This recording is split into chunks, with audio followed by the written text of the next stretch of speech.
To say that Mark Selby, the world champion, has joined us in the studio. Congratulations, Mark. Good to see you. I said the last couple of frames turned a little bit hairy in that match, but you settled into the game well and you started off very well. Yeah, I was surprised how I played, really, because I've not really played at all. I played a few days before the European, played OK against Matthew, and then Jordan played OK against me.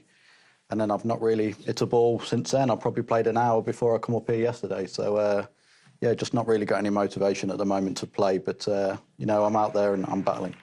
Is this the least amount of practice that you've done, aside from injury? Is this the least amount of practice that you've done in your career? Yeah. I mean, obviously, with what's going on, which obviously everyone knows, which I announced on social media, I've just been trying to work on myself, you know, and just get myself in a better frame of mind and get better. I spoke to the doctor I'm working with to see if I should carry on playing, and he said, well, I think you should carry on because it gives you a focus rather than just sitting at home and just looking at four walls and locking yourself away. So I've carried on playing, but just the motivation to practice and put all the hours in is not there at the moment. So I feel as though coming to tournaments, you're sort of kidding yourself, you know, because I'm thinking I probably shouldn't really be playing in it if I'm not really putting the hours in, because you're not really giving yourself a chance.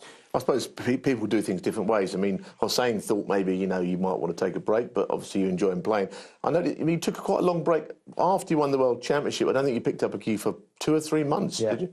It's a long time to be away from the game, isn't it? Yeah, I was just playing golf, you know, and just enjoying a bit of time off. Yeah. And then I practiced, obviously, up until just before the European, when I started sort of putting my cue down a bit. I mean, probably ever since I basically come out and said, obviously, like that I'm suffering at the moment. Since then, I've not really played that much at all. And since you did come out and, you know, explain your problems, and do you feel like there has been a kind of a weight lifted? I mean, or do you even feel even more under the spotlight now? No. I feel as though I should have done it a long time ago. You know, I've been suffering for a few years and bottling everything up and not really saying anything. I've been on medication for probably 4 or 5 years now.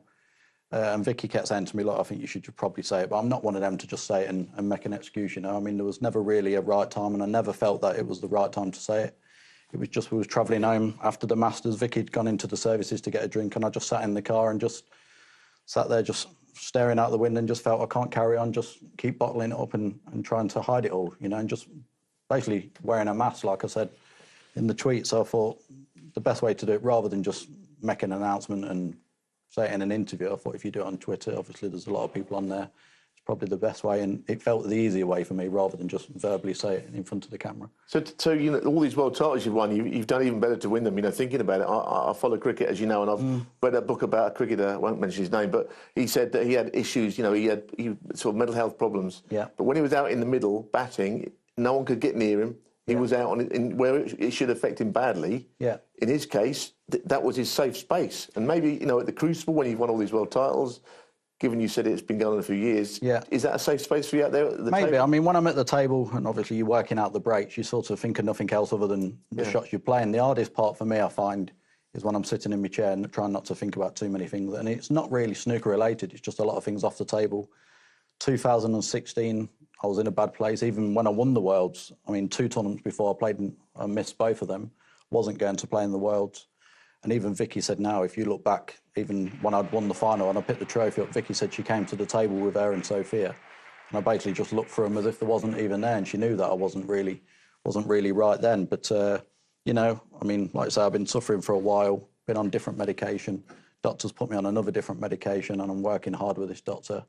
Got another session with him tomorrow morning. So hopefully now, like you say, I've mentioned it, I feel as though half the battle is won, but there's still a long way to go. Do you feel that you can be more yourself? You know, you talked about, you know, a mask and, you know, a facade of, you know, listen, you are the jester from Leicester, you know, and, you know, you chat, we have fun. All of the tour, I know the snooker community have been very supportive to you. Yeah. But how hard was it to kind of keep up that when things were really tough? Very, very hard. I mean, obviously, like, when I was at tournaments and I mean, sometimes I was okay. I was always up and down, which obviously that's what depression is like. Sometimes you can go through a period where you feel sort of half okay, and then other times you're not as good.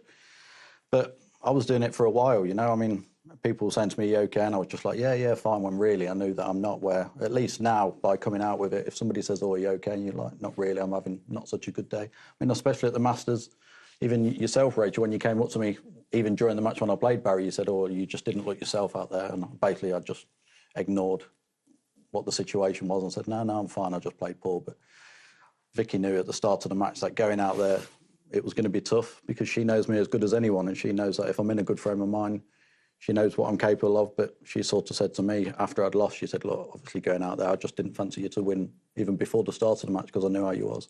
Yeah, I did notice, you know, even at the Masters, and I know, listen, we've done so many losing interviews. They're never nice. They're never easy, whoever the player is. But, you know, I did see something in you then. I was like, are you okay? Yeah, and I didn't want to just... I mean, like I say, there's never a right time to do it. If you do it after you've lost, people say, "Oh, it's an excuse," obviously, like because he got bashed up with Barry and stuff, which was never the case. But I mean, whenever I'd done it, people could use it as an excuse, you know. And like I say, didn't really feel a right time to do it. It's just I was sat in the car, just basically staring into space, and I thought, look, I just can't carry on, obviously, hiding it, you know. I felt as though, obviously, I needed to come out with it. It's difficult because at the tournaments, even at the Masters, I can think of that week, we were having chats, we were coming up, we were talking about the cricket, you know, which was no fun for any of us to speak about. But generally, you're always the guy who comes up and says, as a chat, of all the players on the tour, you speak to everyone, the guy you're playing, you know, all of us guys who work in the media and all that. And it's from an outsider's point of view, and I mean, I know you reasonably well, but not like really well. Yeah. It's hard to see it, you know, you can't see the problems because sometimes you put on, as you say, a brave face and you're very chatty, you know, at the venues.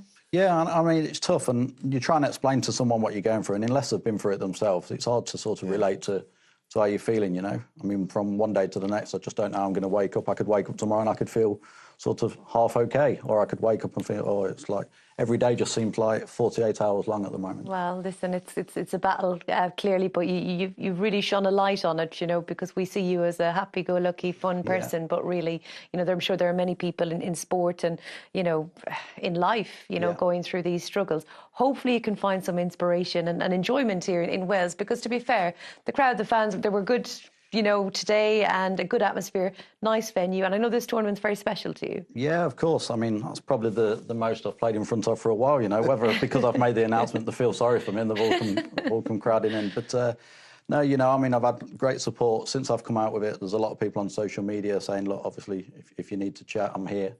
And hopefully by coming out, I've helped a lot of other people as well, you know. Yeah, you know, I'm trying. Obviously, I'm not going to give up. I'm working hard with this doctor, doing the things he's telling me to do, and I'm sure, obviously, I'll get through it. It's just going to take a while. It's not going to just be overnight. There's one person in this world that will never give up, and it's you, and we all know that. Mark, well done tonight. We'll see you in the next round. And